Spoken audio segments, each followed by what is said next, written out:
It's back to school season, and I know a lot of students are feeling nervous and frustrated because of the new grading system. So, today, let's talk about how you can improve your grade and aim for results that are even better than what you got last school year. But before we get into the tips, let's first take a look at the difference between the old and the new grading system. Under the old grading system, you only need an initial grade of 84 to 85.59 to get a transmuted grade of 90 and qualify for honors. However, under the new grading system, you'll need an initial grade of around 87.70 and 88.87 just to get the same transmuted grade of 90. In simple terms, the requirements are now higher, which means we'll have to put in a little more effort than before. But don't let that scare you. It's still very achievable. So here are 3 tips that personally helped me improve my grades and stay on track for academic success. First tip, be creative.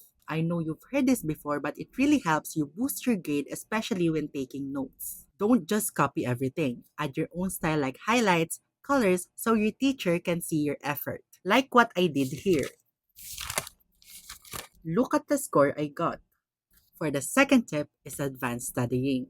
A lot of students forget this, but it really helps during recitation and exams. If your teacher forgot to give you a PPTs or slides, I discovered this app that is called Know Unity. It has student-made notes, flashcards, and quizzes that helps with active recall and makes studying easier and more organized. Last but definitely not the least, join extracurricular activities. Participate in events like English Month, Math Month, Science Month, intramurals, and other school activities. This helps you gain confidence, teamwork, and skills beyond academics. Always remember, consistency is better than pressure. Do your best, keep improving, and trust your process. You're doing better than you think. That's it for today's tips. If you want more study tips, school hacks, and advice to help you survive this school year, hit that follow button and I'll see you on the next video.